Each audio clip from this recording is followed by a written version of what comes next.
자, 그 다음에 볼 건 저번 시간까지 유효핵전화라는 말에 대한 공부를 했었죠. 유효핵전화가 뭐냐. 그래서 유효핵전화는 그 다전자 원자 모델을 정확하게 표현하는 개념이에요. 편의적으로 근사적으로 표현하는 방법이에요.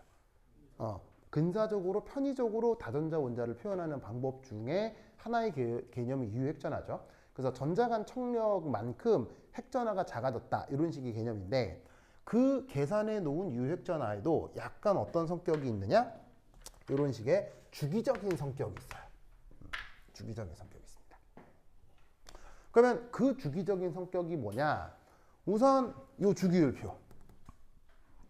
자, 저 주기율표 보이시죠? 이 주기율표가 이렇게 네모 반듯하다라고 생각을 했을 때 가로줄을 주기, 세로줄을 족이라고 하잖아요. 이때 같은 주기에서는 오른쪽으로 진행할수록 유효핵전화가 계속 커집니다. 오른쪽으로 진행할수록 계속 커집니다. 아시겠죠? 그런데 같은 세로줄, 같은 족에서 또 아래쪽으로 내려올수록 유효핵전화가 계속 커집니다. 무슨 뜻인지 아시겠죠? 그럼 이때 같은 주기에서 오른쪽으로 진행한다와 같은 족에서 아래쪽으로 진행한다 라는 말의 뜻은 바로 무엇이 계속 커질 때? Z라고 하면 그냥 뭐예요? 얘는 그냥 원자 번호잖아요. 원자 번호가 커질 때 저 유효핵전화가 계속 커진다는 뜻이에요. 무슨 뜻인지 아시겠죠? 자, 사실 전자 간 청력이 있다고 하더라도 원자를 구성하는 사실 가장 주요한 힘은 원자 핵과 전자 간 인력이어야 할 거예요. 그래야 원자 핵이 여러 개의 전자를 거느릴 수 있을 테니까. 무슨 뜻인지 아시겠죠? 그러니까 뭐 청력이 있어도 가장 주요한 힘은 핵과 전자 간의 인력인지라 그 핵전화가 클수록 유효핵전화가 커지는 게 가장 기본적인 성격이 된다 이런 말이죠. 뭔 뜻인지 아시겠죠? 그런데 말입니다. 이게 좀 희한한 현상이 나타날 수 있습니다. 요거 수능에서도 굉장히 자주 나오는 문제인데 지금 하는 요 얘기들 수능 기출로도 굉장히 많이 나옵니다. 아시겠죠? 그래서 수능 기출로도 나오는 거니까 1학년 1학기 때 여러분들 학교 가시면 교사가 이 얘기를 할 가능성이 굉장히 높아요. 그렇죠? 자, 그래서 이 주기적 성격이 또 하나 요것뿐 아니라 시험에 또 억수로 나오는 게 요건데 자, 어떻게 그려놓은 거냐면 원자 번호가 커질수록 유효핵전화가 커진다며. 그래서 X축에다가 뭐 원자 번호를 그리고 Y축에다가 유효핵전화를 그려가지고 대충의 그 경향성을 본 거예요. 뭔 뜻인지 아시겠죠? 자, 그럼 이때 여러분 요거 누구예요? 원자 번호 1번의 유효핵전화 1. 이 누구예요?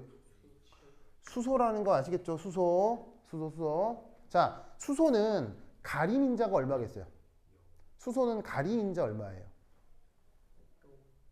가림인자란 말 기억나요? 그렇지.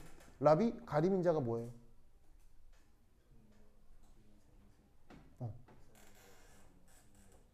가림인자 정의가 어떻게 돼요? 수식이 뭐예요? 가림인자. 가리비 말고 가림인자. 요거는 Z 빼기 Z 이펙티브. 이게 가림인자였잖아요. Z가 뭐예요? 원자 번호. 이게 뭐예요? 유효핵전화. 둘의 차이를 가림인자라고 한다고. 근데 수소는 원자 번호 몇 번?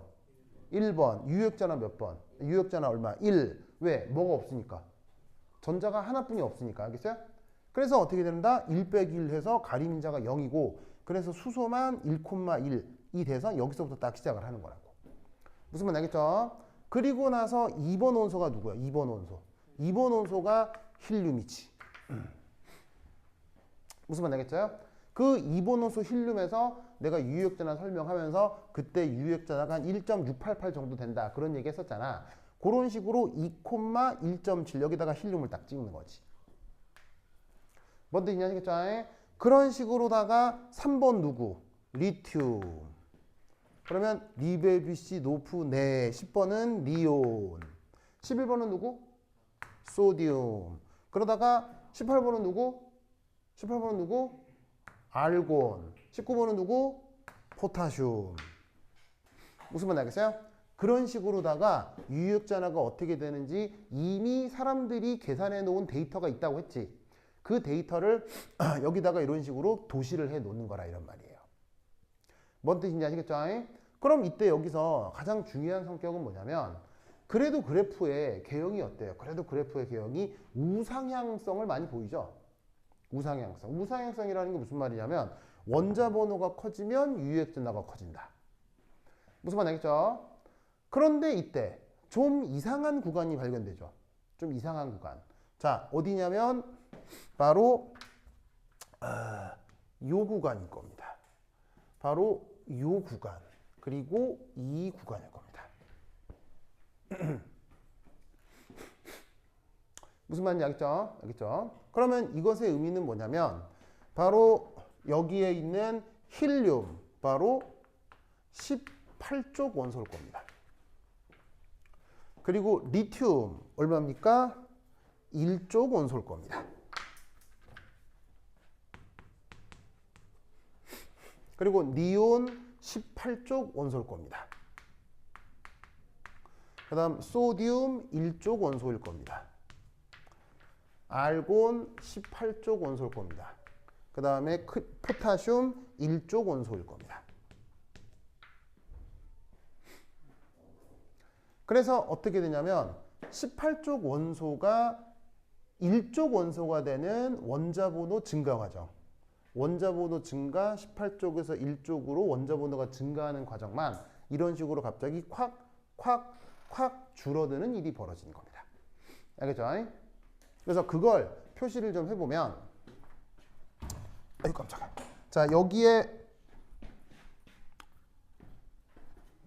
원소 힐륨이 있으면 여기에 이제 리튬이 있겠죠? 그리고 여기 니온이 있으면 그 다음 소듐이 있을 거고 그 다음 여기에 알곤, 포타슘 이렇게 돼 있으면 원자 번호가 2번, 3번, 10번, 11번, 18번, 19번 이 구간에서만 어떻게 되느냐? 이합 이렇게 되는 구간에서만 유효액전화가 감소한다. 무슨 뜻인지 아시겠죠? 그렇죠? 요게 수능 기출 같은 데서도 굉장히 많이 출제됩니다. 이 논리를 꼭 기억하세요. 아시겠죠? 알겠죠? 자, 이게 왜 그러냐면 바로 전자 배치 때문인데 아직 전자 배치를 자세하게 설명을 드리지는 않았지만 이게 첫 번째 1 저기에 있는 18쪽 전자 배치를 어떻게 표현할 수 있냐면 NS2 NP6 요렇게 뭐냐면 전자 배치를 생각해 볼 수 있어요. 그런데 그것에 대해서 지금 1쪽 전자 배치는 어떻게 표현될 수 있냐면 NS2 NP6 한 다음에 N 플러스 1의 S1 이런 식으로 전자 배치를 생각해 볼 수 있거든요. 무슨 말이냐면 18쪽 원소에서 전자가 하나 더 늘어난 게 1쪽이잖아요. 18쪽에서 전자 하나 더 늘어난 거, 18쪽에서 전자 하나 더 늘어난 게 1쪽 원소인데 아직 전자 배치가 익숙하지 않으면 지금은 이제 그러려니 하고 생각하시고 뒤에서 전자 배치를 좀 자주 다루다 보면 무슨 말인지 알 수 있게 될 거예요. 자, 어쨌거나 이때 이 1쪽 원소인 리튬이 됐건 소듐이 됐건 포타슘이 됐건 얘네들의 전자 배치가 어떻게 되느냐? 가장 최외곽에 S오비탈의 전자가 하나가 들어가는 이런 전자 배치란 말이에요. 그러면 그 안쪽에는 여기에 있는 18쪽 전자 배치처럼 S오비탈의 전자 2개, P오비탈의 전자 6개가 다 들어가는데 이런 식으로 S오비탈과 P오비탈이 완전히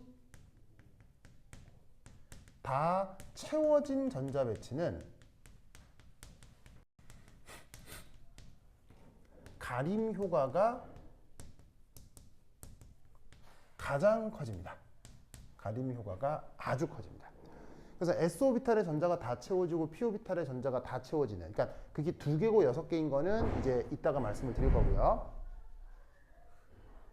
뭔 일이야? 그런 식의 전자 배치가 되면, 전자가 완벽하게 다 채워진 이런 전자 배치가 되면 가림 효과가 아주 커져서 그 다음에 올 전자의 유효 핵전하가 삼각보다 상당히 많이 감소하게 된다는 얘기예요.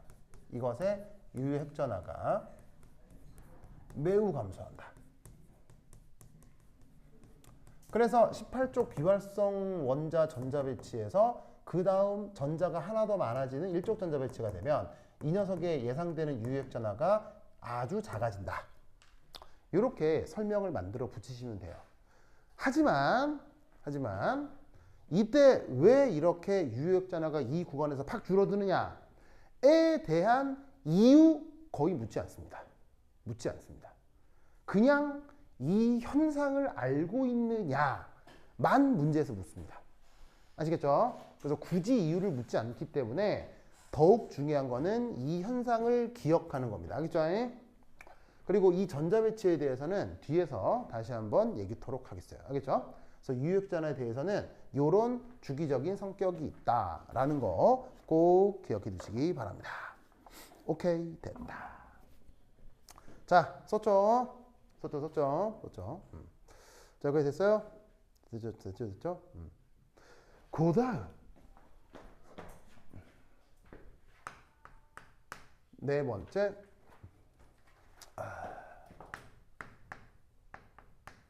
슬레이터 룰이라고 하는 게 있습니다. 슬레이터 룰. 자, 슬레이터라고 1930년대 30년생일 거예요. 그럼 2차 세계대전도 겪으신 분인데, 요 분이 그 시카고 대학교 화학과 교수로 노벨 화학상도 타신 분입니다. 어마어마하신 분입니다. 그래서 그 양반이 제시한 건데, 이 슬레이터 룰이라고 하는 건 뭐냐면 바로 유효 핵전하를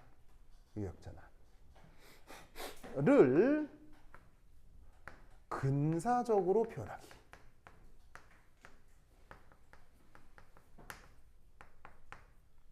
그런 약간의 암기법이랄까?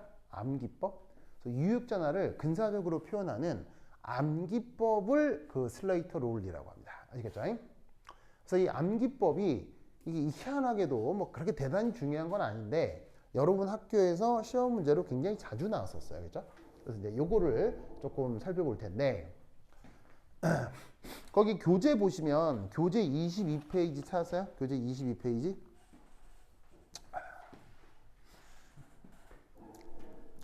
자, 교재 22페이지 찾았어요?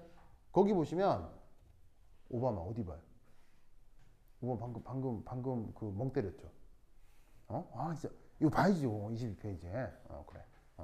자, 거기 보시면은 교재 22페이지에 그 연습 문제 9라고 있을 거예요. 찾았어요? 연습 문제 9? 연습 문제 9 찾았죠? 연습 문제 9. 요런 식으로다가 유효 핵전하를 근사적으로 표현을 하거든요. 보이세요? 자, 그럼 이때 이 연습 문제 9에 나와 있는 이 유효 핵전하 요거를 어떻게 표현하는지 거기 연습 문제 9에 슬레이터 룰이라고 해서 가나 다라 마가 이렇게 나와 있다고. 자, 근데 이 가나 다라 마를 이제 글로 읽으려고 하니까 아이고 이게 글자가 너무 많잖아. 그럼 글자가 너무 많은 경우는 어떻게 바로 문제를 풀어보자 이런 얘기죠. 아시겠죠? 자, 그래서 이제 어떤 문제를 하나 해볼 거냐면 요렇게.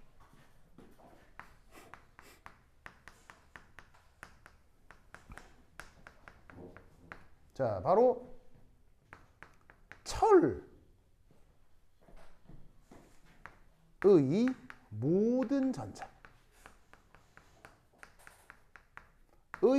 유효 핵전하 요거를 계산하시오.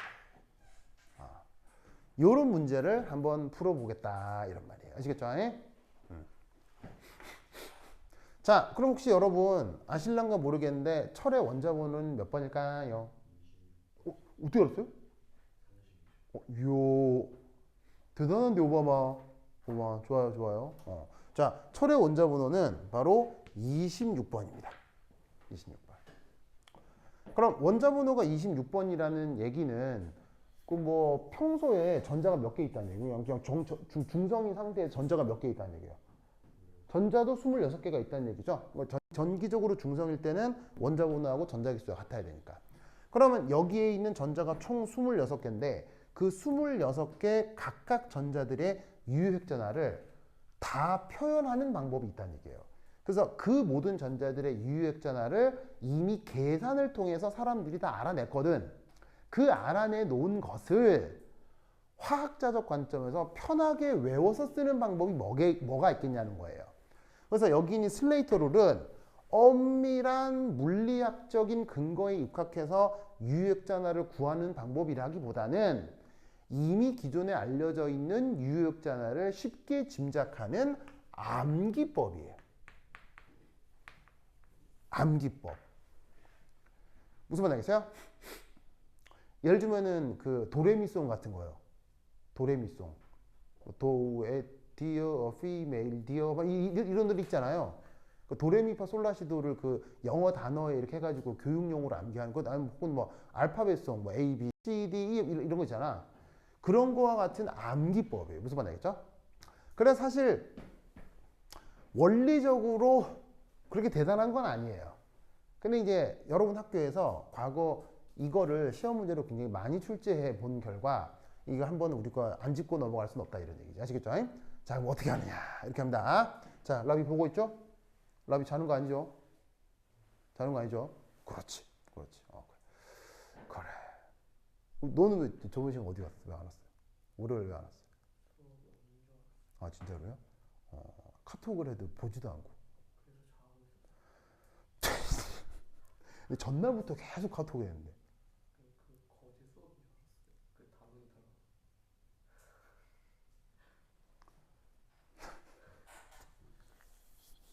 그래요? 그래요. 그래. 뭐 원제는 나한테 있으니까.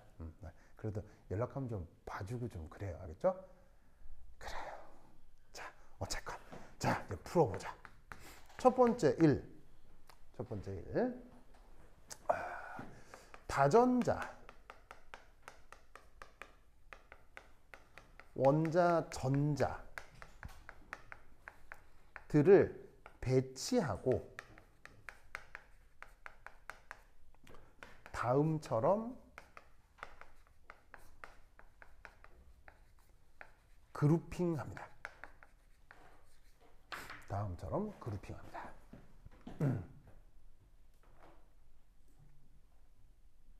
자, 이때 하나 알아두실 거, 완전히 다 채워진 전자 배치는 어떻게 되느냐? 자, s오비탈에는 전자가 2개까지 채워질 수 있습니다. p오비탈은 최대 6개, d오비탈은 최대 10개까지 전자가 채워질 수 있습니다. 그래서 SPD는 우리가 앞에서 얘기했던 s오비탈, p오비탈, d오비탈 등등등을 얘기하는 거고요. 여기에 위첨자로 써놓은 숫자들은 그 오비탈들에 들어갈 수 있는 최대 전자 개수를 뜻하는 겁니다. 그래서 슬레이터는 이때 1s, 2s, 2p, 3s, 3p, 3d, 그 다음 4s 이런 식으로 전자 배치가 가능하다라고 우선 생각을 했습니다. 그럼 왜 이런 순서냐는 나중에 배워보도록 하고 우선 슬레이터의 주장이 이러하기 때문에 슬레이터의 주장에 따라서 저런 순서로 전자 배치가 된다고 치겠습니다. 아시겠죠? 그래서 전자가 보시다시피 이런 순으로 계속 전자 배치가 된다. 그래서 이제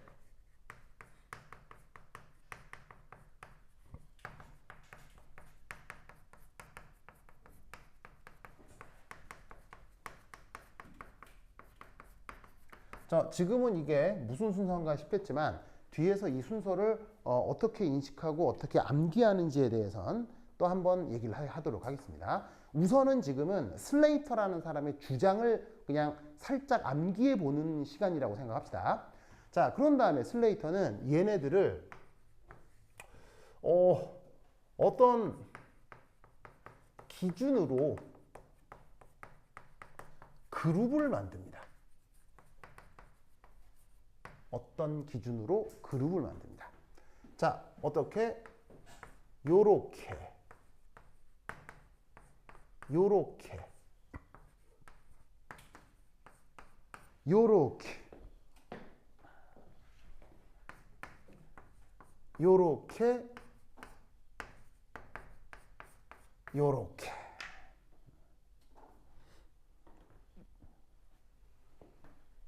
이런 식으로 그룹을 만들어줍니다. 무슨 말인지 알겠죠? 자, 그러면 이 녀석의 그 그룹의 어떤 그 기준은 뭐냐면 우선 첫 번째 1. 동일 주양자수끼리 동일 그룹이 됩니다.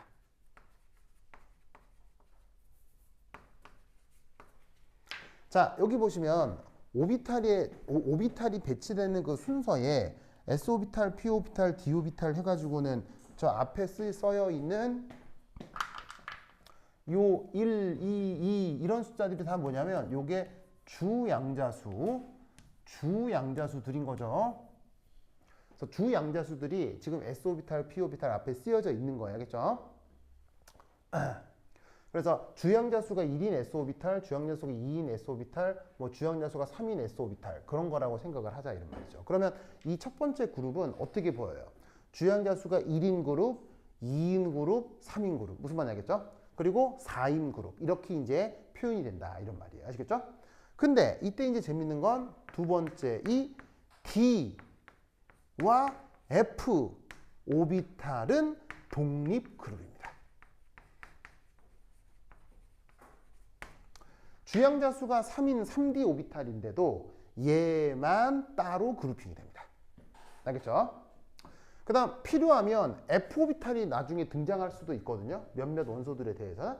그럼 F오비탈이 등장하면 그 F오비탈 전자도 또 따로 그냥 그룹핑을 해주시면 됩니다. 알겠죠? 이게 주양자수가 충분히 커지면 F오비탈도 나타나요. 이제 그거는 뭐 나중에 그런 예들을 보고 생각하자 이런 말이지. 됐죠? 여기에 순차적으로 전자 배치를 해주는 거죠. 자, 그럼 잘 봅시다. S오비탈은 전자가 최대 2개까지 들어간다고 했죠. 그럼 여기다가 전자 2개. ES오비탈에 전자 2개. 그 다음 P오비탈엔 전자 몇 개 들어간다고 그랬어요? 6개 들어간다고 했죠? 그 다음 다시 또 S오비탈에 전자 2개, P오비탈에 6개. 그리고 D오비탈에 전자 몇 개? 10개까지. 이런 식으로 각 오비탈에 전자가 완전히 다 채워지면 전자 개수가 각각 요래 될 거다 이런 말이지. 무슨 말인지 알겠죠? 그러면 랍이 2, 2, 6, 2, 6, 10 다 더하면 몇 개? 2, 6, 2, 6, 10 다 더하면 몇 개? 뭐요? 2, 2, 6, 2, 6, 10 다 더하면 값이 얼마냐고? 예? 그렇지. 그렇지. 28 맞네요? 내가 바보였어. 내가 바보였어. 그리고 이렇게 더하면 28이 맞죠? 이제 맞는데, 자, 그런데 이때 지금 잘 봐. 나 지금, 내가 지금, 영 바보같이 잘못했네. 진짜. 라비 미안해요. 내가 바보였어요? 선생님 바보 해봐. 선생님 바보 해봐.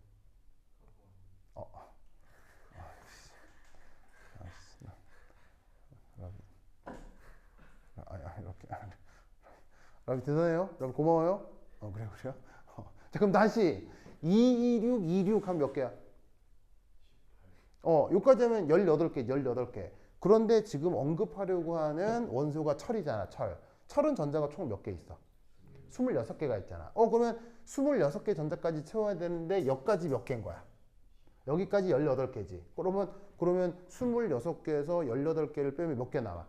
8개 남잖아요. 8개. 그러면 그 8개의 전자배치가 어떻게 되냐? 그 8개의 전자배치가 어떻게 되냐면 바로 s오비탈에 2개가 들어가고요. d오비탈에 6개가 들어갑니다. 저렇게 됩니다. 그래서 p오비탈에는 이 경우 전자배치가 되지 않고 이런 식으로 전자배치가 끝납니다.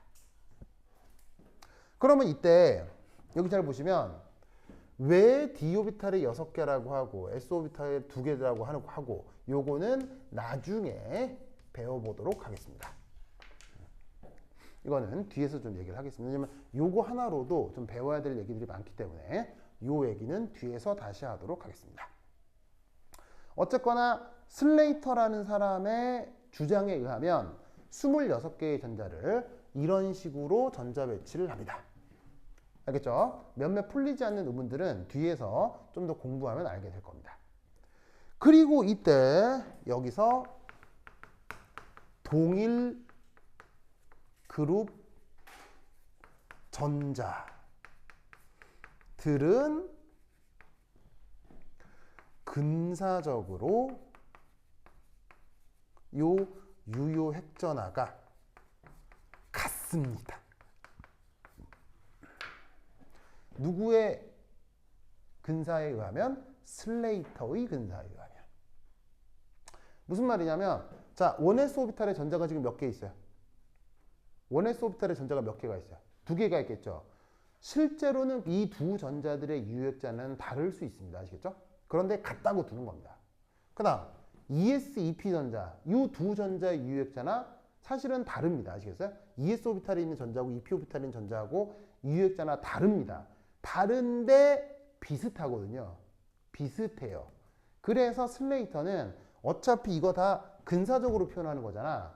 그래서 동일 그룹에 있는 전자들은 유효액자나가 다 같은 계산으로 나오도록 근사적으로 모델을 만들어 놓은 거예요. 무슨 말인지 알겠어요? 슬레이터도 3s전자, 3p전자의 유효액자나가 다르다는 거 다 알아요. 아는데 그런 것까지 구분해서 표현하면 이 논리 구조가 너무 복잡해질 거 아니에요. 그래서 어차피 다르지만 어차피 비슷하니까 이 안에 들어오는 것들끼리는 유효액자나가 비슷하다. 그래서 같게 계산 결과가 나오도록 근사적인 규칙을 만든 거라 이런 말이에요. 뭔 뜻인지 아시겠죠? 알겠죠? 그래서 이런 식으로 전자배치를 정하고 이제 어떻게 할 거냐? 바로 이 각 그룹마다 그 유효액자나가 어떻게 되는지를 계산해 볼 거다 이런 말이죠. 무슨 말인지 알겠죠? 그래서 이제 앞으로 어떻게 계산할 거냐면 어떤 계산 결과가 나올 거냐면 그래서 1s 오비탈에 있는 이 두 전자들의 유효액자나가 얼마다. 그 다음 ES, EP에 들어있는 이 8개 전자들의 유효액자나가 각각 얼마다. 이런 식으로 계산할 거라고요. 아시겠죠? 자, 그럼 이제 어떻게 하느냐. 이제 저기 자 앞에 지운다. 자, 저 앞에 가서 지우자. 아이고. 지우자. 자, 지운다. 해줄게요. 지우자.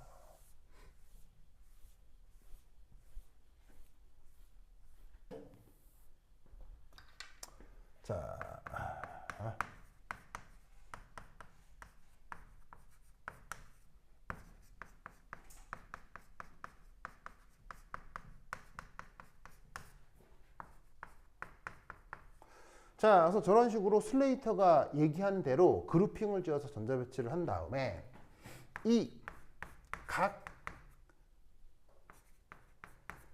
그룹별 유효액전화를 한번 계산해 보도록 하겠습니다.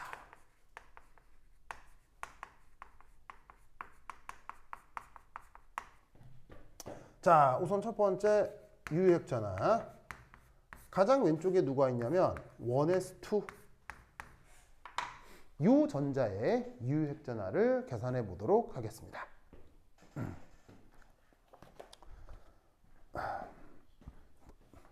자, 그럼 어떻게 정하냐면 이렇게 계산합니다.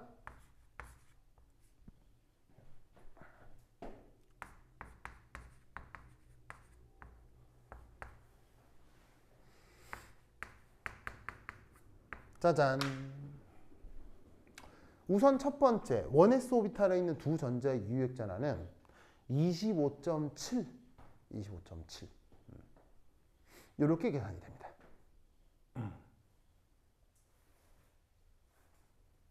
자, 그럼 여러분은 각각 저기에 나와 있는 숫자들이 무슨 의미인지를 파악해야 되겠죠?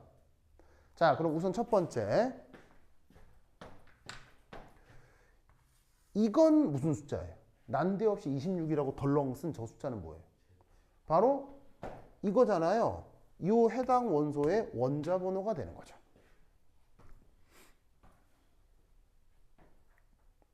아시겠죠? 그렇다면 이게 원자 번호고, 자, 라비 잘 봐. 이게 원자 번호고, 이게 유효액잖아요. 그러면 유효액잔하고 원자 번호 사이의 수리적 관계인데 뒤에 뭔가 빼기가 있어. 이게 뭘까? 이게 뭘까? 그렇지. 가림인자. 무슨 말 알겠죠? 가림인자. 왜? 가림인자의 정의가, 이 녀석의 정의가 원래 Z 빼기 유효액잔화였잖아. 이것은 Z 빼기 이거였잖아. 그럼 얘는 Z 빼기 가림인자가 되는 거지.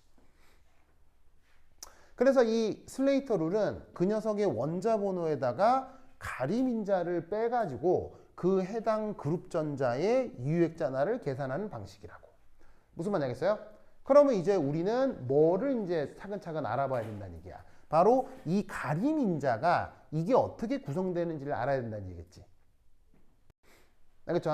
그 가림인자가 어떻게 구성되는지에 대한 그래머가 있을 거 아니야? 문법이 있을 거 아니야? 그 문법이 지금 연습문제 9라고 하는데 쭉 설명이 돼 있는 거라고. 그래서 거기 보시면 가나, 다라, 마 이렇게 막 설명이 돼 있잖아. 보이지? 그래서 여기에 있는 이 슬레이터 룰이라고 하는 것에 가나, 다라, 마 이렇게 돼 있는데 요게 바로 저기에 있는 가림인자 내부의 그래머들이 거기 설명이 되어 있는 거라고. 근데 이제 그걸 하나하나 읽으려고 하면 글자가 많으면 좀 힘들잖아. 그래서 그거를 바로 문제를 풀면서 이 숫자가 뭔지를 설명을 해드리겠다. 이런 말이지. 뭔 말인지 알겠죠? 알겠죠? 자, 첫 번째는 1. 첫 번째는 1. 해당 그룹의 오른쪽 전자들은 모두 가림인자가 0입니다. 해당 그룹의 오른쪽 전자들은 모두 가림인자가 0입니다. 우선 첫 번째.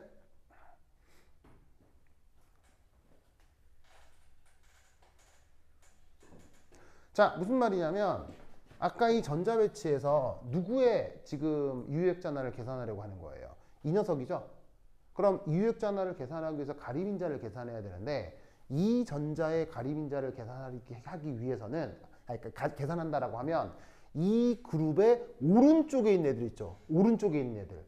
이 오른쪽에 있는 애들은 그냥 없는 애다 이렇게 생각하면 된다고요. 무슨 말인지 알겠어요? 아예 그냥 존재하지 않는 녀석이다 라고 생각하고 유효액잔화의 가림인자를 계산한다는 얘기예요. 무슨 말인지 알겠어요? 마찬가지로 이 그룹에 있는 전자의 유효액잔화를 계산하고 싶다. 그러면 이 녀석 오른쪽에 있는 애들은 아예 없는 놈이다 이렇게 생각하는 거예요. 무슨 말인지 알겠어요? 이게 가림인자를 계산하는 첫 번째 룰입니다. 아시겠죠? 첫 번째 그래머예요. 자, 여기까지 무슨 말인지는 알아들었어요? 그러면 자, 왜 저러느냐?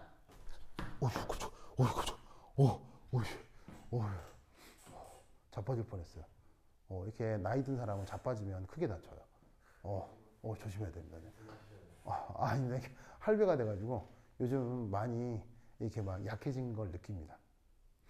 예, 많이 약해지고 눈물도 많아지고 요즘 내가 하여튼 그렇습니다. 네. 네. 그래. 그건 한번 들으면 내가 찐이 빠집니다. 네. 다음 시간에는 저기 누구냐? 오바마 거 좀 들어주세요. 그래요? 알겠습니다. 자, 그러면 이거는 비유적으로 어떻게 얘기를 할 수 있냐면, 자, 요 순서가 바로 뭐냐면, 그 그냥 그룹핑을 메워 놓은 게 아니고요. 이게 바로 오비탈의 안정화 순서입니다. 그래서 전자 배치를 한 다음에 이 그룹핑에서 오른쪽으로 갈수록 이게 더 고에너지 오비탈들이 되는 겁니다. 이 녀석들이 왜 오른쪽으로 진행할수록 더 고오비탈 에너지 준위가 되는지는 뒤에서 다시 한번 말씀을 드리겠지만 어쨌건 원리는 그렇습니다. 그러면 오른쪽으로 갈수록 더 고에너지라는 얘기는 이 그룹핑에서 왼쪽으로 갈수록 에너지 상태가 어떻게 된다는 얘기예요. 왼쪽으로 갈수록 더 안정해진다는 뜻이 되겠죠. 그러면 왼쪽으로 갈수록 더 안정해진다. 이 말은 첫 번째 그룹 전자가 가장 안정하다는 얘기입니다. 이 말은 이 첫 번째 그룹이 바로 원자 핵. 여기에 이 1s 오비탈 전자가 가장 가깝다 라는 의미인 거예요. 아시겠어요?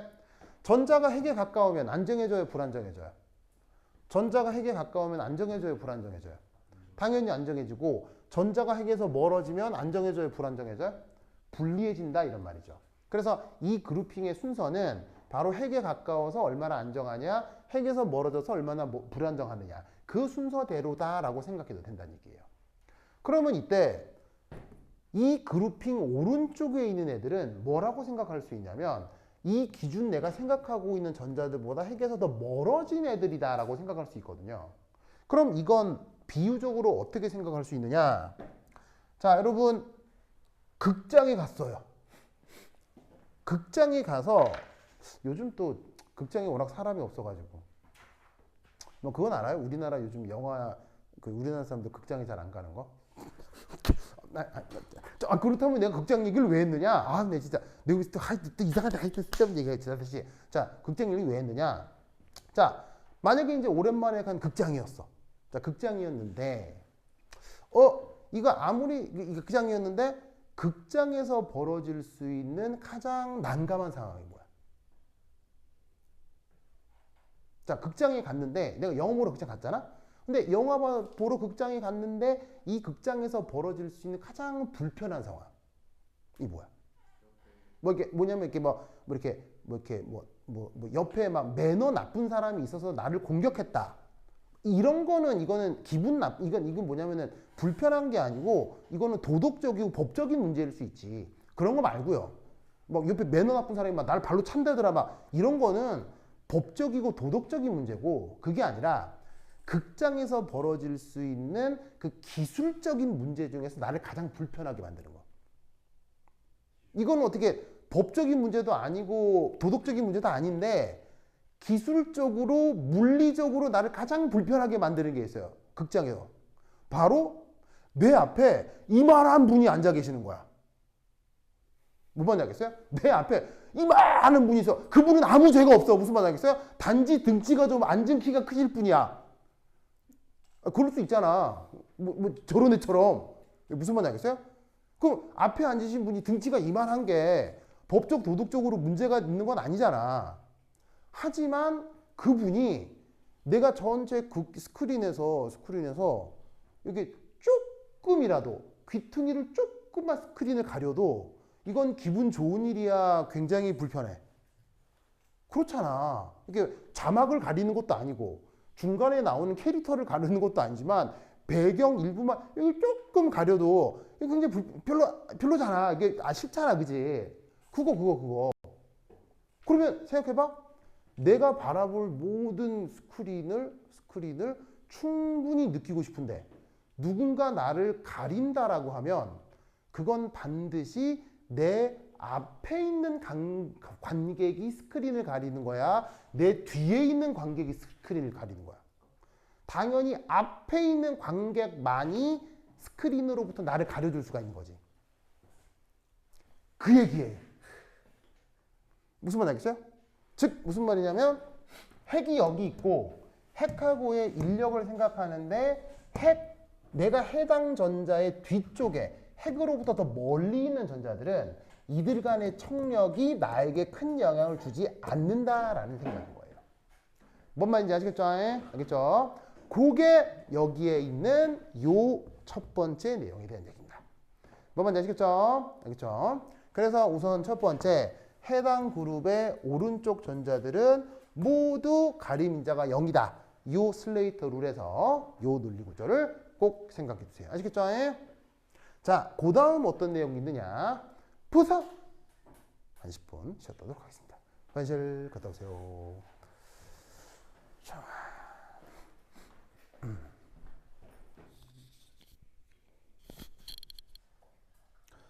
그리고 원 s 오비탈은 이제 어떻게 되냐면 그 s 오비탈 안에 전자가 몇 개 있다는 뜻이에요. 두 개가 있다는 뜻이죠. 그러면 이 두 개의 전자가 어떻게 생각할 수 있냐면 서로와 서로 간에 뭐가 나타날 수 있다? 청력이 나타날 수 있다는 거죠. 아시겠죠? 그래서 원 s 오비탈에 있는 이 두 전자, 이 두 전자 간 가림 인자는 얼마로 계산해 주느냐? 0.3으로 계산해 줍니다. 아시겠죠? 그럼 이때 그 0.3의 가림 인자가 어떻게 고려가 되냐면 두 전자 중 한 개에 의한 가림 인자가 고려된다라고 생각을 하는 건데, 이건 뭐냐면 어떤 한 전자가 나머지 한 전자에 대한 청력이 나타나는 거죠. 그러니까 두 개의 전자 중 어떤 하나에 대한 유효액 전환을 고려할 때는 그 하나 말고 나머지 전자의 가림인자가 얼마냐로부터 어떤 전자의 유효액 전환을 계산해 주는 거라는 얘기예요. 무슨 뜻인지 아시겠죠? 그래서 s오비탈에 지금 전자가 두 개가 있다면 둘 중 한 전자가 해당 전자에 가는 가림인자가 0.3이다 라는 방식으로 가림인자를 계산해 준 거예요. 그래서 현재 ES오비탈에 있는 전자 각의 유효액 전환은 25.7로 표현됩니다. 알겠죠? 자, 그럼 그 다음 1S 다음 어떤 그룹이 있어요? ES2, EP6가 있죠. 그럼 ES2, EP6에 해당하는 요 가림 유효액 전환을 계산을 해볼게요. 그건 어떻게 계산해 주느냐? 요런 식으로 계산합니다. 그러면 요런 식으로라는 것의 의미는 뭐냐면, 자, 예를 들어서 이 앞에 붙어 있는 ES2, EP6에 요 E, 요게 지금 뭐냐? 내가 언급하고 있는 해당 그룹의 주 양자수겠지. 맞나요? 해당 그룹의 주 양자수? 그러면 내가 지금 어떤 걸 유효액 전환을 계산하려고 하는 그 해당 그룹의 주 양자수보다 하나 더 작은 주 양자수, 하나 더 작은 주 양자수의 그룹에서는 그 전자의 가림인자가 0.85입니다. 아시겠죠? 0.85입니다. 그래서 어떻게 된 거냐면 지금 요 그룹에 대한 그 앞에 있는 그룹 전자가 두 개가 있잖아요. 두 개. 이 두 개 전자 각각이 얼마의 가림인자를 제공하냐면 0.85만큼 청력이 작용한다라고 생각하는 거예요. 뭐 뜻인지 아시겠죠? 그것이 요 전자에 대한 가림인자 구성이고요. 두 번째, 이 ES2, EP6 이 전자들끼리 청력이 있을 거 아니에요. 이 전자들끼리.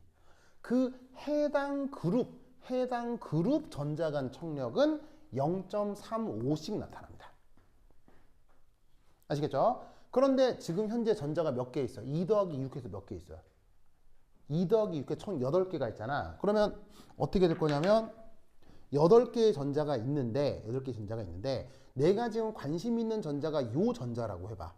이 전자. 8개 중 내가 지금 관심을 두고 있는 전자가 이 녀석이면 나머지 7개가 얘한테 청력을 가할 거 아니야.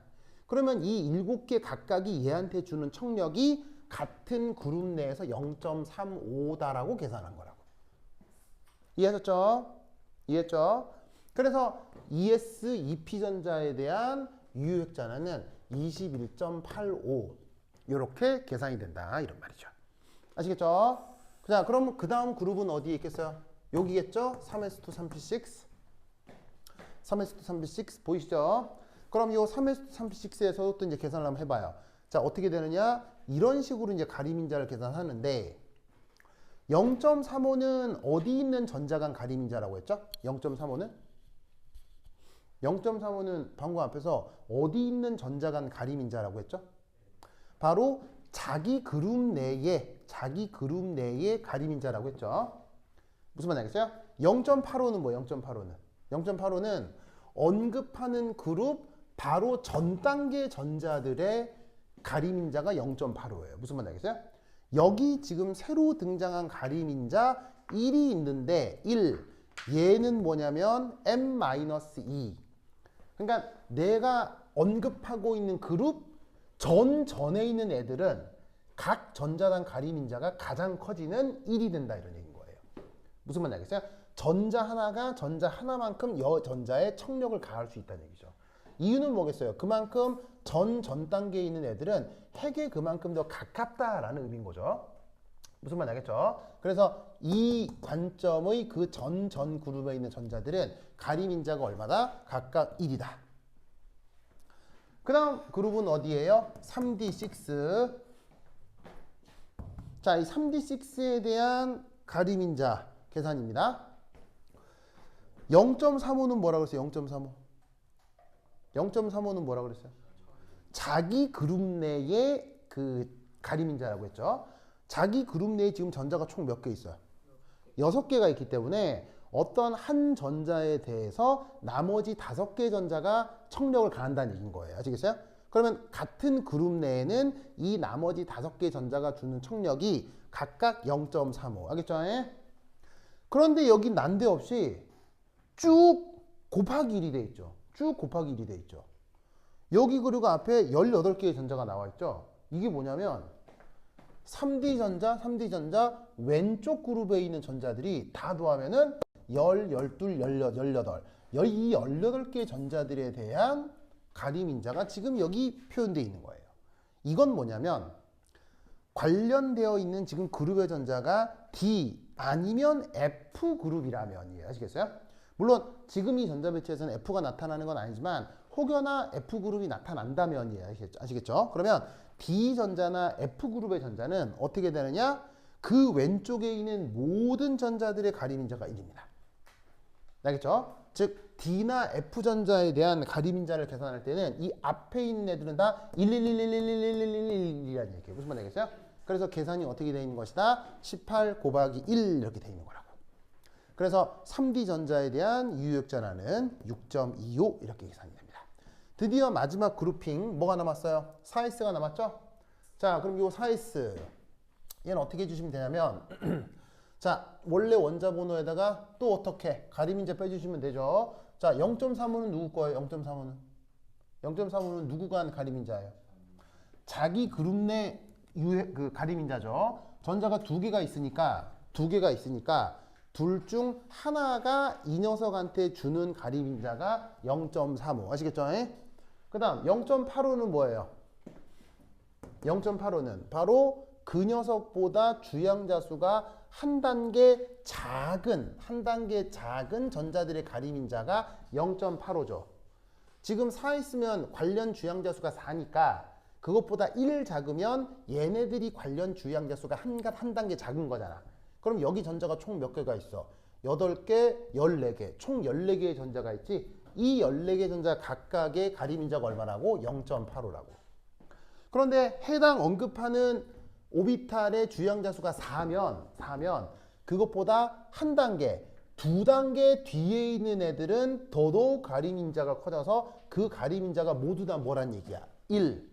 알겠죠? 그래서 이 4S 전자에 대해서 얘도 가림인자가 다 1111111 무슨 말인지 알겠죠? 그래서 가림인자가 1인 전자가 10개 해주시면 최종적인 계산이 3.75로 나올 겁니다.